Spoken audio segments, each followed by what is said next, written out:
네, 내일 시험에 5문제 정도 나오는 물질의 특성 중에서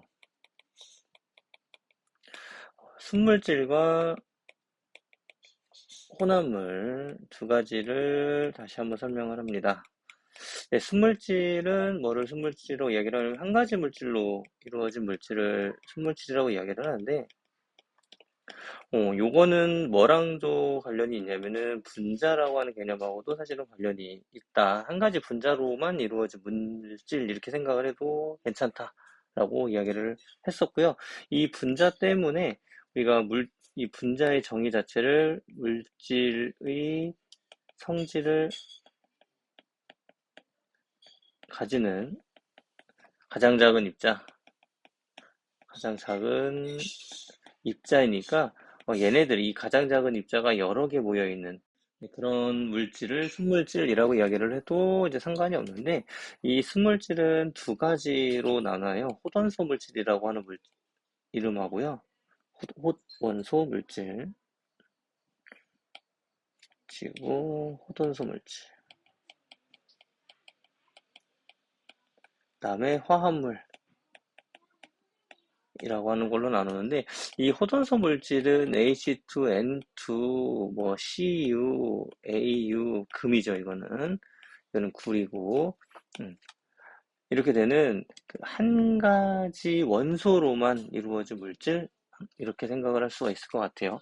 한 가지 원소로만 이루어진 물질을 우리가 호돈소 물질이라고 이야기를 하고, 두 가지 이상의 원소로 이루어진 물질, 뭐 H2O, 가장 흔하게 있는 염화나트륨, 그리고 CO2, 이런 것들을 우리가 화합물이라고 이야기를 해요. 그래서 이 H2O건 NaCl이건 두 가지 이상의 원소로 이루어져 있긴 한데, 얘네들도 고유한 성질을 가지고 있다. 결국 분자의 개념과 얘네들이 또 관련이 되다 보니 얘네들도 마찬가지긴 하지만, 그래서 이 분자랑도 같이 연관을 지으면 여러분들이 괜찮을 것 같다라고 이야기를 했고요. 네, 혼합물 같은 경우는 두 가지 이상의 순물질이 섞여 있는 것을 혼합물이라고 이야기를 하는데, 이 혼합물은 두 가지가 있는데, 균일 혼합물, 그 다음에 불균일 혼합물, 이 두 가지로 우리가 나눈다. 균일 혼합물은 성분 물질이 균일하게 섞여 있는, 고르게 섞여 있는, 균일보다는 고르게 섞인 혼합물을 균일 혼합물, 성분 물질이 고르지 않게 섞인 이 혼합물이라고 생각을 하면 되는데, 여기는 이런 뜻인데, 여러분들이 예시를 조금 더 아는 게 도움이 될 것 같아요. 그래서 예시로는 균일 혼합물은 설탕물, 그다음에 식초, 그다음에 공기, 탄산음료 같은 것들도 균일 혼합물이라고 볼 수가 있겠는데, 얘네들은 어느 쪽을 이제 찍어 먹어봐도 뭐 똑같은, 뭐 설탕물 같은 경우는 이렇게 물이 있으면은 여기를 찍어 먹든 여기를 찍어 먹든 여기를 찍어 먹든 똑같은, 네, 설탕물의 맛이 나죠. 네, 그렇게 생각을 하는 게 여러분들이 조금 더 나을 것 같다라고 얘기를 할 수가 있겠습니다. 네, 그리고 특징으로 보면은 혼합물 같은 경우는 성분 물질의 성질을 그대로 가져요. 예를 들면 설탕물 같은 경우는 설탕 플러스 물이다 보니까 설탕의 성질, 물의 성질을 둘 다 같습니다. 라고 하는 것도 이 혼합물의 특징이라고 볼 수가 있겠고요. 네, 좀 이따 이야기를 할 텐데, 이 혼합 비율에 따라서 끓는 점, 녹는 점, 밀도 이런 것들이 좀 달라질 수 있다라고 하는 성질도 가지고 있습니다. 그래서 우리가 시험 범위까지는 이제 고체, 액체, 혼합물 이런 걸 가지고 일반적으로 이야기를 하는데, 끓는 점이나 어는 점을 가지고, 녹는 점을 가지고 우리가 이야기를 할 겁니다. 네, 균일 혼합물 같은 경우는 이렇게 이야기를 할 수 있겠고요. 불균일 혼합물 같은 경우는 뭐 과일 주스, 그다음에 흙탕물, 그다음에 암석, 그다음에 뭐 우유 이런 것들이 불균일 혼합물이라고 볼 수가 있는데, 얘네들은 좀 가라앉고 안 가라앉고 이런 좀 특징? 그래서 우리가 흔들어 먹으세요라고, 흔들어 드시는 게 좋습니다, 이런 말이 적혀 있는 것들은 대부분 불균일 혼합물이다라고 볼 수가 있겠습니다. 네, 그러면은 우리가 여기서 혼합물의 특징을 좀 볼 건데요. 순물질과 혼합물의 특징. 혼합물의 특징을 이야기를 할 건데 얘네들을 뭘 가지고 이야기를 할 거냐면은 끓는 점과 어는 점, 그 다음에 녹는 점을 가지고 이야기를 합니다. 네, 어는 점과 녹는 점은 온도는 똑같은 건데 이 어는 점 같은 경우는 온도가 내려가는 상황에서의 이야기를 하는 거고요. 얘는 온도가 올라갈 때 이야기를 한다고 보면 되겠습니다. 그래서 어는 점은 액체가 고체가 되는 상황을 이야기를 하면 되겠고 같고, 녹는 점은 고체가 액체가 되는 과정을 이야기를 하면 되겠고요. 끓는 점 같은 경우는 액체가 기체가 되는 과정이니까 얘네들 같은 경우는 가열할 때 일반적으로 이야기를 하죠. 가열. 녹는 점도 일반적으로 뭐 가열이라고 하기까지 그렇고 열을 흡수하는 과정. 네, 어는 점은 열을 빼앗기는 과정. 네, 식히는 과정. 이렇게 생각을 하면 될 것 같습니다. 네, 이제 그래프를 이제 세 가지를 좀 그릴 두 가지를 그릴 건데, 이제 이런 그래프가 있어요. 이렇게. 그리고, 음,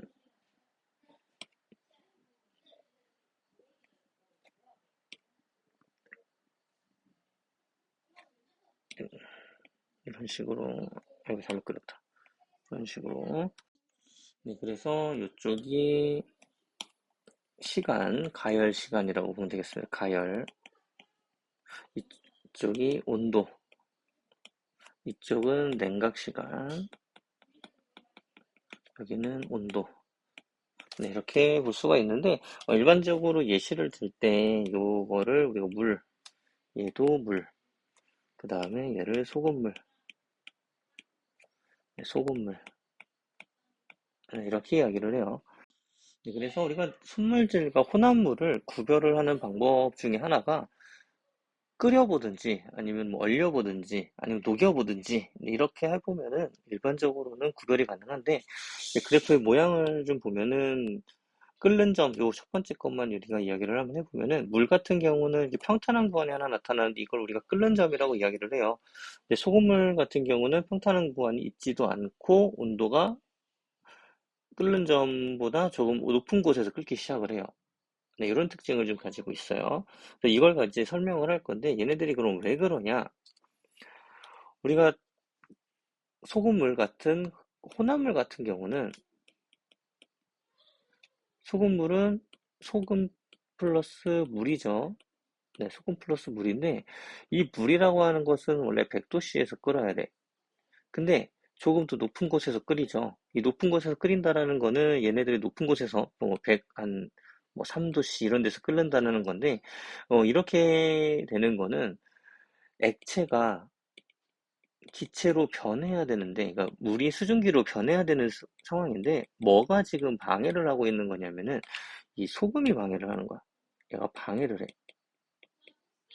어, 뭐를 방해하냐? 수증기로 변하는 것을 방해한다라는 거죠. 소금으로. 그러니까 100도씨에서 나가야 되는 상황인데 방해를 받아서 못 나가. 그러니까 조금 더 온도가 올라가는 상황인 거예요. 우리가 라면을 끓일 때 왜 스프부터 물부터 넣어야 되긴 하지만 물 넣은 다음에 물이 끓고 왜 라면 스프를 먼저 넣는지에 대한 답이 여기에 나오는 거죠. 조금 더 높은 온도까지 액체를 올린 다음에 온도를 올린 다음에 라면을 끓이면 또 빨리 익어서 또 빨리 건져내고 그거를 그리고 이제 라면을 좀 꼬들꼬들하게 먹을 수 있는 그런 장점이 있는 거지. 그래서 우리가 이 혼합물 같은 경우는 끓는 점이 올라가죠. 그 첫 번째 이유를 지금 방금 이야기를 했습니다. 끓는 점이 올라가는 이유는 결국은 방해해서 뭐가 소금이. 두 번째, 그러면은 왜 경사가 져서 올라가느냐? 이 경사가 지어서 올라간다는 얘기는 결국은 여기에는 물이 103도에서 끓다가 104도에서 끓다가 105도에서 끓다가 점점 올라가면서 끓는다라는 이야기예요. 온도가 올라간다는 얘기는 끓는 점이 올라간다는 얘기거든. 끓는 점이 상승을 해. 이거는 결국은 이렇게 생각을 해야 되죠. 소금의 양은 그대로인데 물은 액체에서 기체로 나가는 양이 계속 존재를 해. 100 몇 도씨 104도에서 끓기 시작을 했다고 보면은 103도에서 끓는 게 나간 게 있어. 104도에서 끓는 게 나간 게 있어. 그럼 물의 양은 점점 좀 줄어든다는 얘기죠. 물의 양은 점점 줄어. 그러면 뭐가 더 방해를 많이 할 수 있냐면 소금이 방해를 더 많이 한다. 물을. 물이 수증기로 나가는 상황을 더 많이 방해를 하기 때문에 끓는 점이 계속 올라가는 거고 끓는 점이 일정하지가 않고 이렇게 일정하지가 않고 경사를 지어서 올라간다 라고 생각을 하면 되겠습니다. 그러니까 결국은 소금의 농도가 점점 진해지는 거예요. 물의 양이 없어지면서. 그러니까 더 많이 방해를 받는다 이렇게 생각을 할 수가 있겠죠. 네, 그러면 두 번째 것도 마찬가지인데 일반적으로 물이 얼 때 얼음이 되는데 이 얼음이 되는 온도는 0도씨죠. 0도씨. 근데 지금 0도씨에서 얼어야 되는 물이 몇 도씨에서 얼기 시작을 하는 거냐면은 뭐 영하 뭐 5도씨? 뭐 3도씨? 영하 5도로 할까요? 영하 5도씨에서 언다라고 이야기를 하는 거야. 이때부터 얼기 시작한다라는 거예요. 이것도 역시 마찬가지예요. 액체, 액체가 고체로 돼야 되는데 결국은 뭐가 방해를 하는 거야? 소금이 방해를 하는 거야, 여기도. 소금물은. 음. 물이 0도씨에서 얼고 싶은데 소금이 방해를 했어요. 그래서 얼지를 못하고 이 정도, 영하 5도쯤 와서 영하 5도쯤 와서 물이 얼음으로 얼기 시작을 한다라는 거야. 왜? 소금이 방해하니까. 소금이 방해하니까. 근데 또 온도가 내려가고 있죠. 어는 점이 내려가고 있다라는 거야. 어는 점이 내려가고 있는 이유 역시 간단하다는 거죠. 이유가 똑같아. 이유가. 어는 점이 내려가는 이유는 어는 점이 내려가는 이유는 영하 5도씨에서 물이 얼음으로 언 게 있어. 그러면은 남은 물들, 뭐 여기에서 100만큼의 물이 있었는데 1번에서 영하 5도씨에서 어는 물이 100만큼 있었는데 물이 얼음으로 얼면서 50만큼을 줄었어. 그러면 얘네들을 누가 많이 방해를 해요? 소금이 더 많이 방해를 하는 거야. 그러니까 얘네들을 얼지 못하게 방해를 하니까 당연히 어떻게 돼? 어는 점이 내려갈 수밖에 없지. 결국은 소금의 농도가 물이 없어지면서 올라가는 거죠. 결과적으로 소금이 더 많이 방해를 해서 어는 점도 내려간다라고 봐야 되겠습니다. 그러면 이제 어는 점까지 이야기를 했는데 사실 하나가 더 남았어. 이제 녹는 점에 대한 이야기를 잠깐 해볼게요. 녹는 점. 이 그래프를 반대로 한번 그려보면은 어는 점은 이렇게 될 테고 그리고 이렇게 될 것 같네요. 방금 했던 대로 그림을 그려보면은 뒤집어서 그리면은 음, 결국은 온도 여기도 가열 시간 얘도 생각을 잘해야 되는 게 결국은 녹는 점은 어는 점이 내려갔다라고 하는 거는 녹는 점도 같이 내려갔다라는 얘기예요.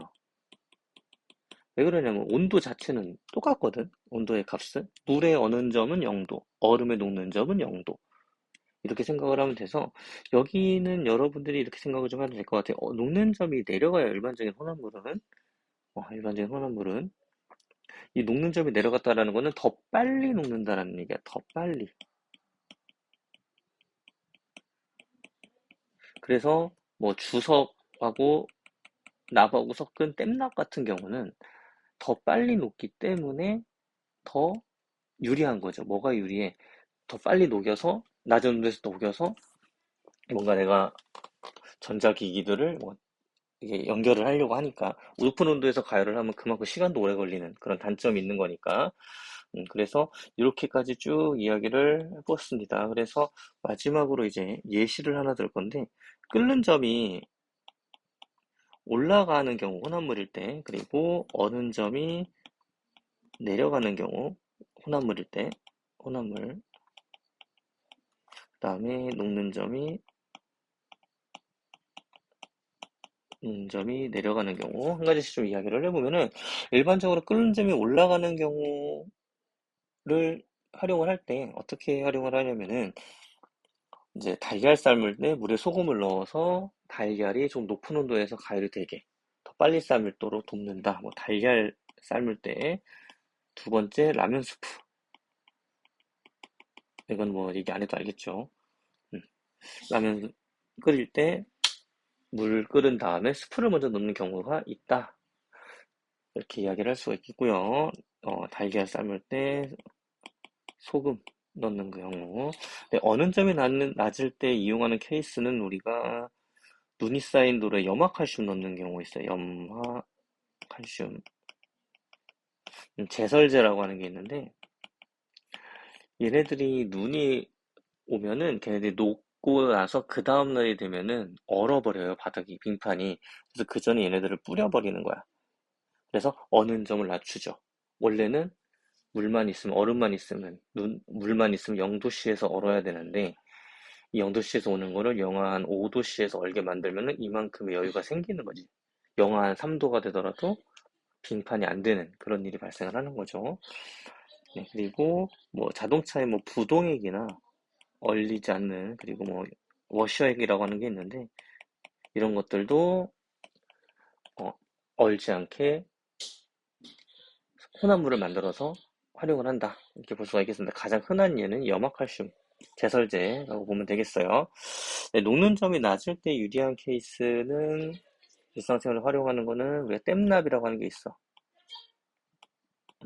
주석하고 납하고 섞은 건데 얘네들을 좀 낮은 온도에서 녹여서 조금 더 쉽게 전자기기들의 연결을 연결을 할 수 있게 만든다라고 보면 되겠고요. 이거는 1학기 때 배웠는데 퓨즈라고 하는 것도 있는데 이 퓨즈는 전자기기나 이런 데 들어가는데 전류가 흐르면서 열이 발생을 하는데 너무 많은 전류가 흐르면 열이 많이 발생을 하겠죠. 근데 이 퓨즈가 끊어지지 않으면 계속 그 높은 전류가 계속 흘러가니까 전자기기 고장날 가능성이 높으니까 이 퓨즈가 녹으면서 과전류가 흐르지 않게 돕는 거지. 과전류 흐르지 않게. 그래서 퓨즈가 녹으면서 일어나는 일이다라고 볼 수가 있겠습니다. 여기까지 하면은 여러분들이 대략적인 정리는 좀 끝날 거고 시험 잘 보기를 바랍니다.